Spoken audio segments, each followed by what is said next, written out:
At the top of this recording, I want to provide a trigger warning that this episode does have brief discussions of sexual abuse towards a minor. Please take care when listening.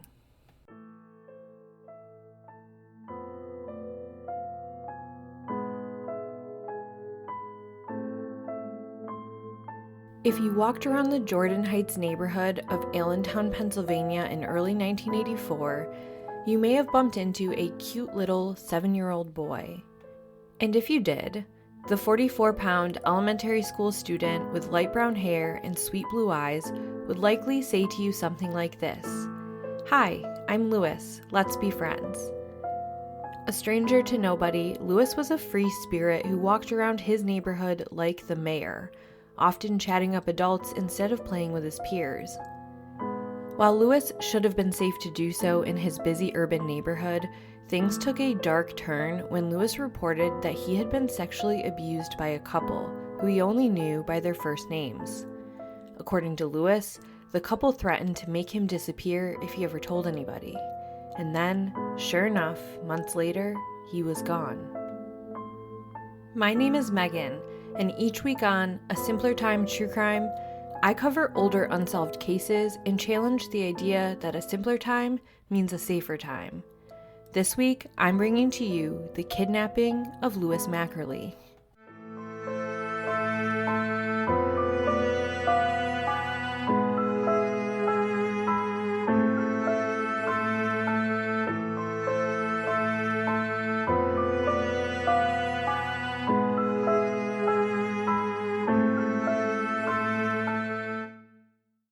Lewis Anthony Mackerley was born on February 15, 1977, the second child to Harold and Sheila Mackerley.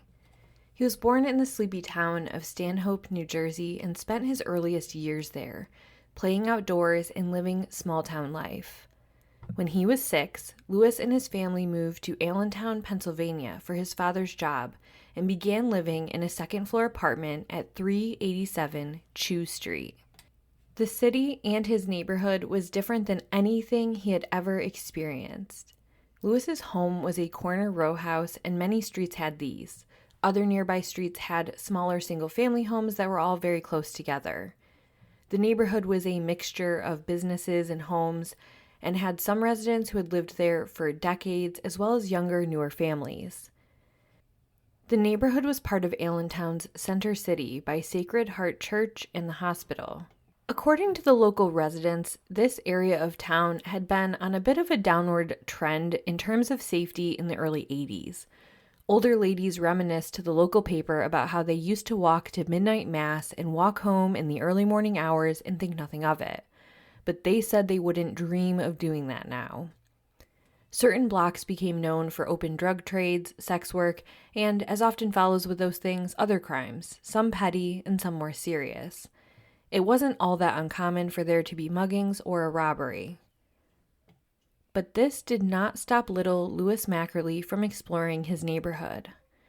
Lewis was considered a hyperactive child and would likely now be diagnosed with ADHD. At the time, he had the symptoms and was prescribed the drug Ritalin.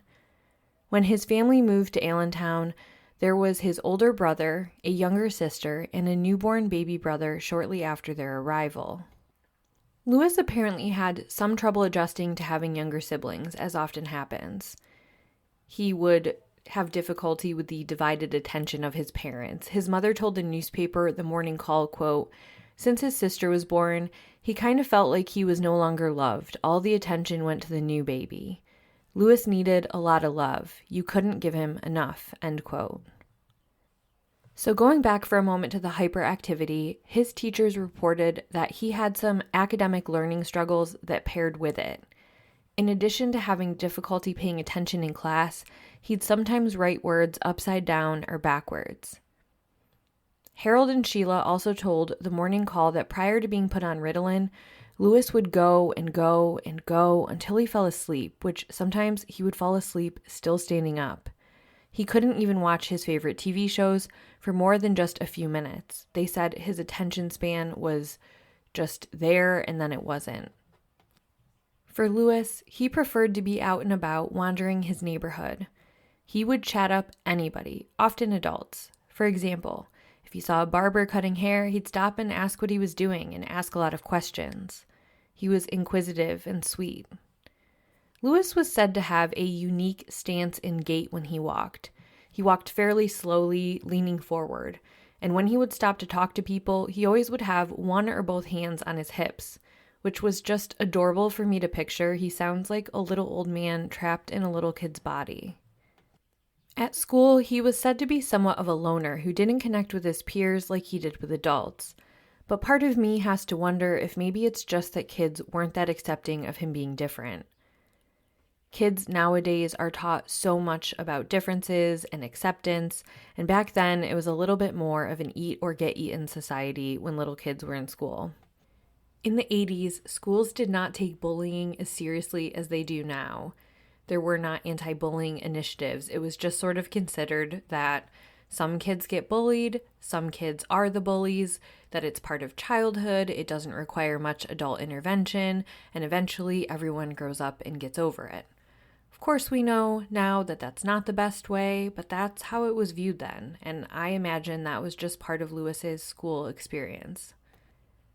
When Lewis was not in school, he had a special adult in the neighborhood who he had a very close bond with.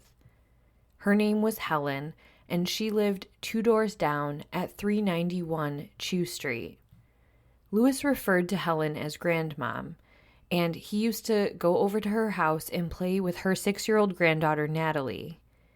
He and Natalie would break dance and create make-believe plays or musicals for Helen and perform them in her dining room.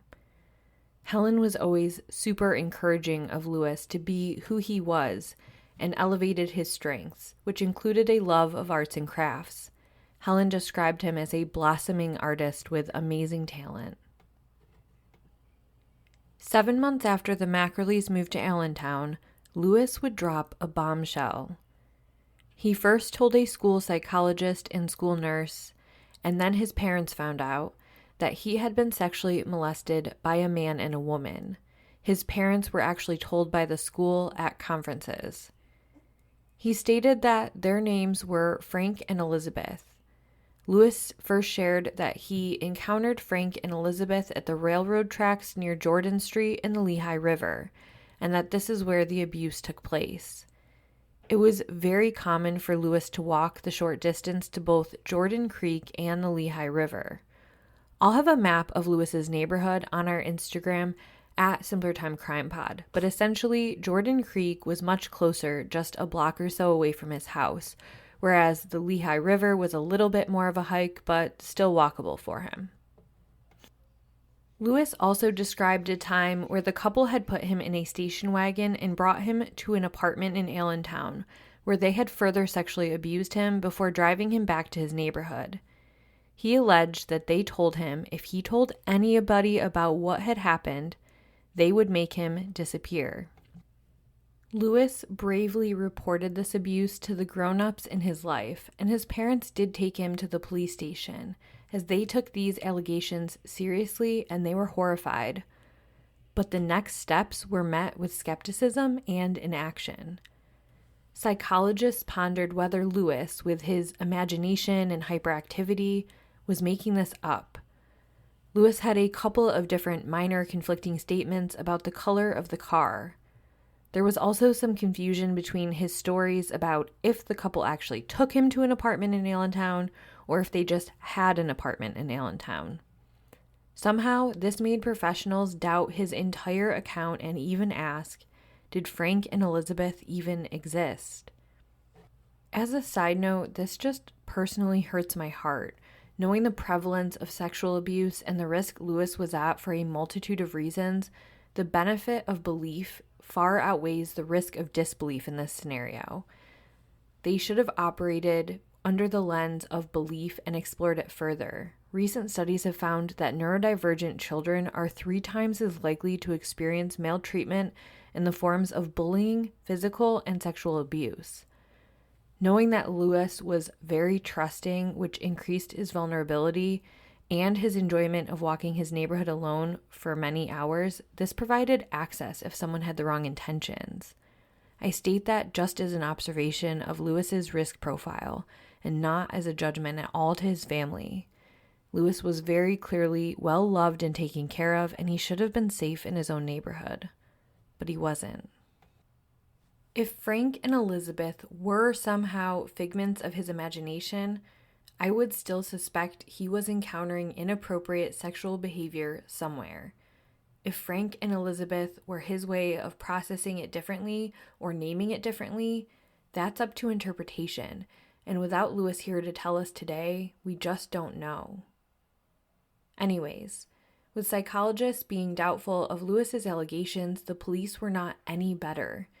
Lewis couldn't provide a last name or address of Frank and Elizabeth because honestly, what 7-year-old could? I personally doubt that Frank and Elizabeth used their real names. So instead of doing any sort of investigation at that time, they sort of chalked it up to a kid with an imagination, and they declined to investigate. Which again, the danger of inaction in this should have weighed heavier to investigators than the chance that this is made up. If you investigate and it's a false allegation, you've wasted some man-hours. If you don't investigate and what he's saying is true, you place a boy who bravely came forward with what happened to him at an immense safety risk.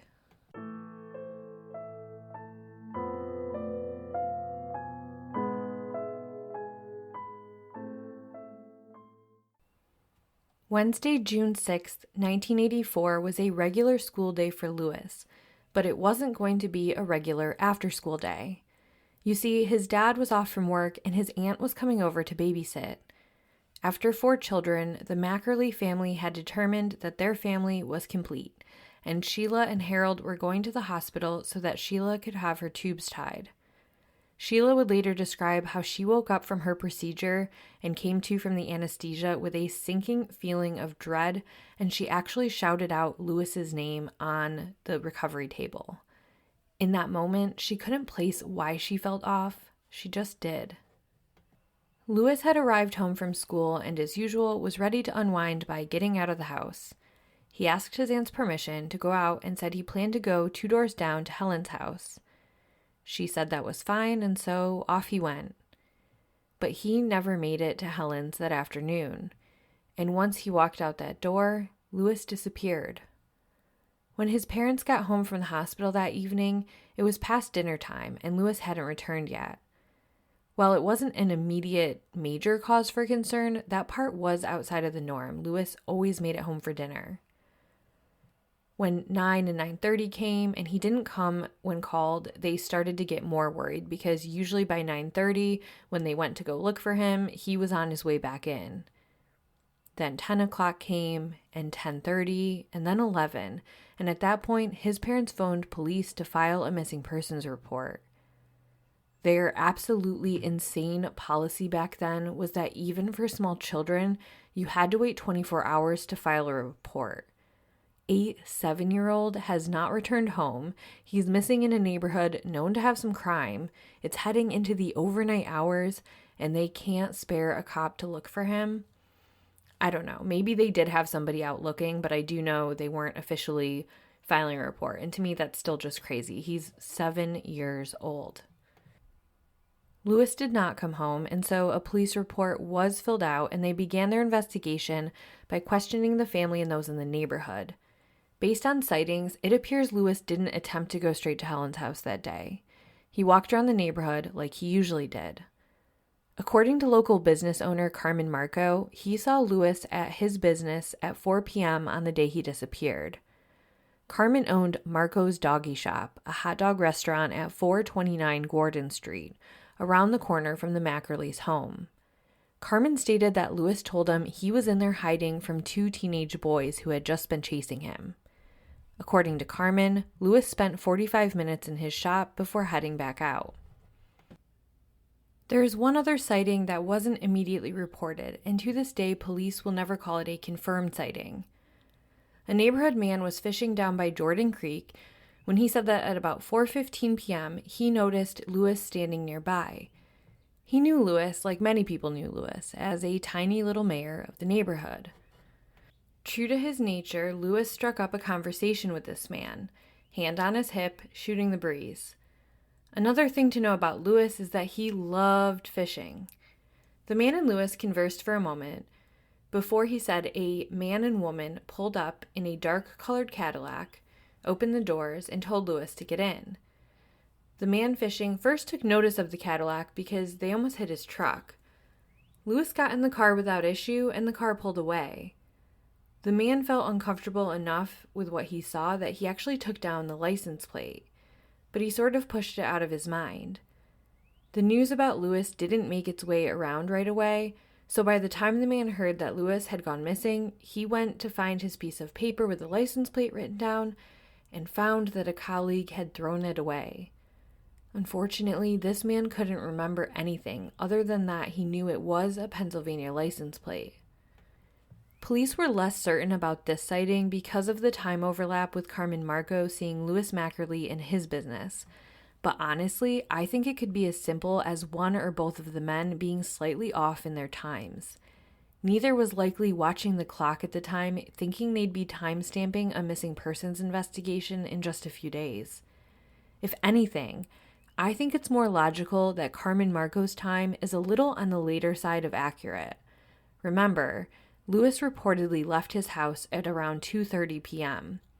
It would make sense that maybe he walked around for a bit and then encountered those boys, got to Carmen's shop somewhere between 3 and 3:30, hung out for a bit to wait them out, and then left and made his way down to the water, more like 4:15. So what about those teenage boys? Police apparently located them and were confident that they had nothing to do with making Lewis disappear. It's never been revealed publicly how police cleared them, but they did. The Mackerleys were also quickly cleared. They were, of course, at the hospital at the time of the boys' disappearance. Before long, Lewis Mackerley's face was nationwide. The 1980s were known as a decade that shifted a huge focus onto stranger abductions, notably after Adam Walsh was abducted in the middle of the day from a shopping mall in Florida and later found murdered. Adam's father, John, has spent time ever since dedicating his life to raising awareness to safety for children and adults and catching the perpetrators of these horrible crimes. The 80s focused on bringing visibility to the issue. Children first appeared on billboards and milk cartons and on flyers in restaurants. Lewis was on all of these. He was also featured in the intermission of the movie Adam, about Adam Walsh as a missing child. He was on 2020, Good Morning America, and they all featured his sweet little face to be on the lookout. An astonishing 2,554 billboards had his face. His flyer was in 5,500 supermarkets across the country, which had an estimated 90 million person reach if everyone were to stop and look at his flyer. And his missing persons flyer was stamped onto paper grocery bags. Thurston Trucks out of South Carolina put his missing persons flyer on the back of their 18-wheelers. Lewis's face truly was everywhere. The hyper-focus of stranger abductions in the 1980s and 1990s in culture and society, it placed an emphasis such that you'd assume that the majority of abductions were perpetrated by strangers. And of course, we know that's not the case. But I'm going to get on my soapbox and say we can't overcorrect that notion so much that we erase the fact that it does happen, and it has happened to real children and real adults, and Lewis is presumed to be one of them. I can't imagine being the parent of a missing child who was abducted by a stranger and constantly hearing from everybody that it never happens and everyone is just a helicopter parent nowadays. Lewis's parents and family have had to live every day not knowing what has happened to him and not knowing if anybody they encounter on the street is who was responsible. They're just completely left without any answers.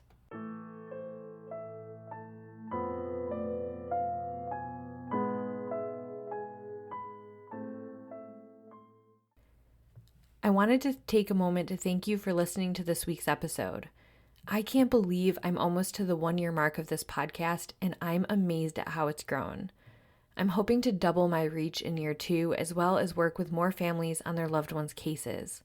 So please leave a 5-star review, Share the podcast, follow on social media, and feel free to shoot me a case suggestion at simplertimecrimepod@gmail.com. In general, I cover older unsolved cases that are over 20 years old. Now, back to the show.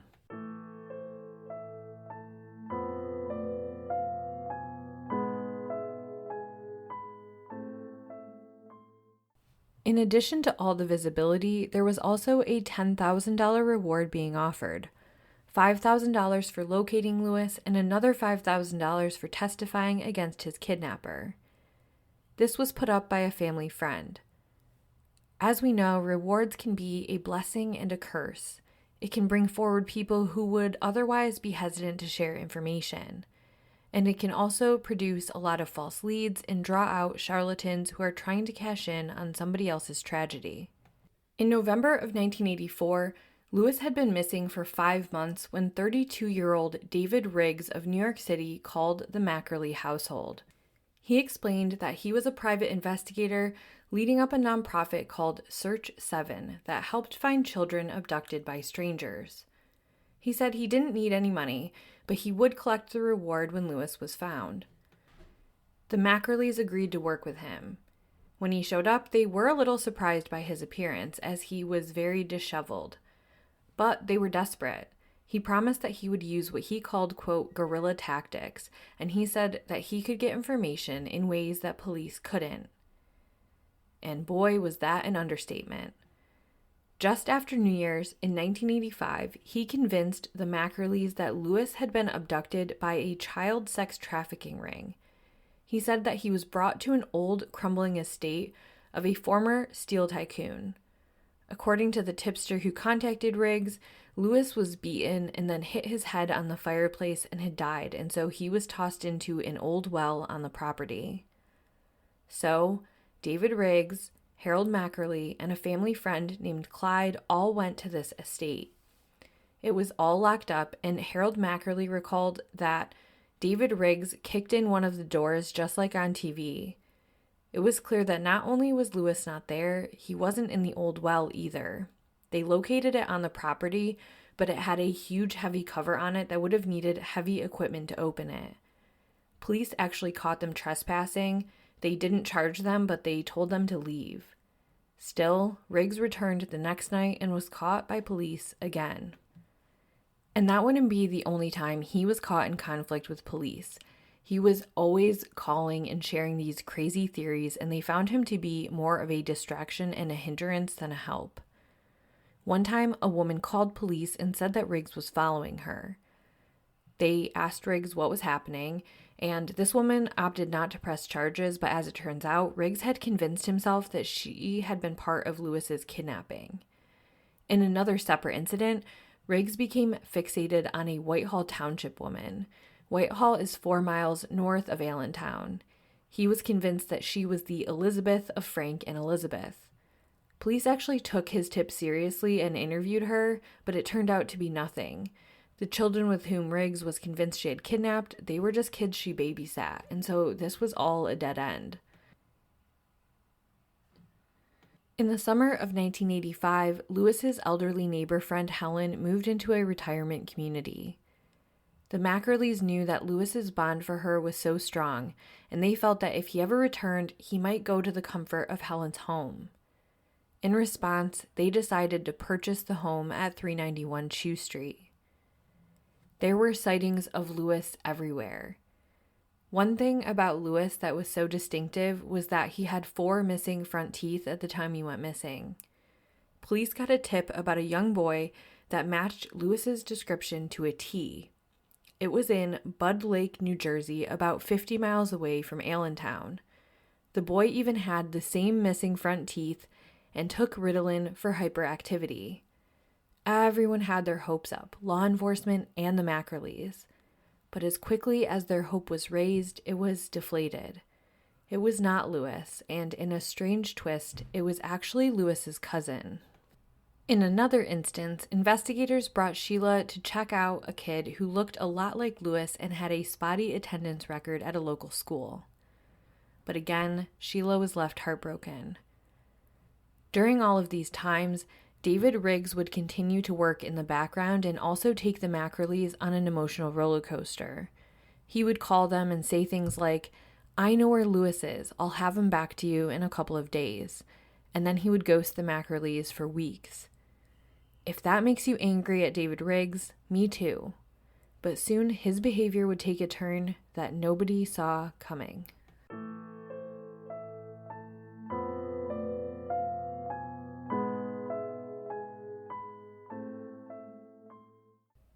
On July 2nd, 1988, David Riggs was arrested in West Virginia. A woman had called police and said that he had tried to abduct her preteen grandson. All in all, it was found that David Riggs had tried to solicit at least 6 boys in Wood County and a couple of neighboring counties. He would offer them $5 to $10 to post for photos where they were standing as is, which must have been some body of water because these boys were in their swim trunks. He then said that he would pay them more if they would go with him in his vehicle to a secluded location and pose for photos in bikini underwear that he would provide. 3 of the boys agreed to pose for photos on the spot, but thankfully none got into the vehicle with him. Despite how alarming this all was, Riggs simply pled guilty and served a year in prison, and that was that. The Mackerleys felt sick that they had been so close to Riggs. They said he was odd but acted like a man who knew the streets, so they put their trust in him. But that wasn't the only alarming behavior Riggs had. Apparently, prior to his arrest in West Virginia, but after he started working with the Mackerleys, he had requested the National Center for Missing and Exploited Children to provide him the personal contact information of 94 families of stranger abducted children. NCMEC understandably refused, so he ended up obtaining many through his own research and sent them all information about his services on Search 7 letterhead anyways. And in those letters, he implied a partnership with NCMEC. His pushy demeanor angered parents who lashed out not only at him but NCMEC. So NCMEC had to go on a publicity tour stating that they had no ties to this man and they had to reassure families that they had not released their contact information to anyone. All of this made the Mackerleys wonder, did we hire our child's kidnapper to help find him? The answer is, we don't know, but probably not. There is nothing that tied Riggs to Allentown at the time, and he only came down looking to meet with the Mackerleys after the reward money was posted. He was a creep and a fraudster. For example, he had no PI license number, nor was Search 7 a registered nonprofit. But there is nothing that points to him being Louis's abductor. The years continued on with pain for the Mackerleys. Harold dealt with his grief privately and kept much of it bottled up, but his oldest son, Harold Jr., said that much of his dad was lost in the disappearance of Louis. He stopped being spontaneous and rarely socialized and left the house. According to Sheila Mackerley, Harold Jr., the oldest son, became reclusive for a while because kids blamed him for his brother's disappearance since Louis was alone that day. She said to the newspaper The Morning Call, quote, "He locked himself in the house the first month after his brother disappeared. And the first time he ventured out, he got mugged by a bunch of people. He learned karate to learn how to protect himself." End quote. The Mackerleys suffered financial problems. For years, they dodged foreclosure on their home before finally having to move away from Chew Street. Sheila Mackerley had a multitude of health concerns. She still held out hope that Louis was out there somewhere, living with someone. She told newspapers that Louis would often visit her in her dreams, and that she knew that was a sign he was going to come home. This is something detectives believed was possible too. Eventually, the original detective, Barry Giacobbe, retired. Sheila was very close to him and recalled how sometimes she would call him just to cry. The case was then taken over by a man named Johanna, who went on to become the Lehigh County Sheriff. He still keeps a photo of Louis right in his desk and said that the innocence of Louis has always haunted him.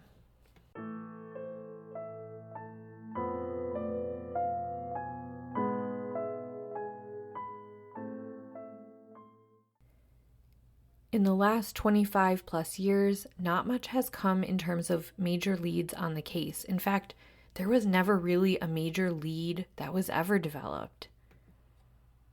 So what could have happened to Lewis Mackerley? Did the couple who he called Frank and Elizabeth come back around and keep their promise to take him because he told about his sexual abuse? Based on the eyewitness sighting of the man fishing that day who witnessed a couple tell Lewis to get into his car, that is what it would seem like to me. If not the Frank and Elizabeth, who did he get into the car with? Did a random stranger who was unrelated to his sexual abuse allegations opportunistically take the friendly boy? Maybe. He was certainly friendly and trusting. He used to openly talk with people about wanting to go to Dorney Park, an amusement park in the area. Based on what we know about Lewis, if somebody offered to take him to someplace like that, I'd be surprised if he didn't get into the vehicle. He was also only 44 pounds, so he wouldn't be much to overpower. Having said all of that, nobody saw him get grabbed that day, and his neighborhood was extremely busy. After the stop at the hot dog shop, the only sighting we have, which again is questionable based on what police believe, was him getting into a vehicle with somebody. Next question. Regardless of who took Lewis, what did they do with him? Did they take him for some sort of sexual reason and kill him? Did they traffic him? If so, was he trafficked and then grew up and doesn't even realize he's a missing child? Does he have a new assumed identity? Does he have some sort of bond now with the family that kidnapped him and he doesn't want to get them in trouble? These questions are just the tip of the iceberg that the Mackerley family has had to ponder each year without Lewis. They kept meeting with papers for the 10th, 15th, 20-year anniversaries of Lewis's disappearance. And last year marked the 40th anniversary without answers. If Lewis were still alive today, he'd be 48 years old. I'll have a photo of the NCMEC age progressed photo on the Instagram. The Mackerleys have submitted DNA into the public genealogical databases as well as with law enforcement. So if you're out there listening to this and you have foggy memories of your childhood and think this could possibly be you, do a DNA test. It's a quick way to answer your question.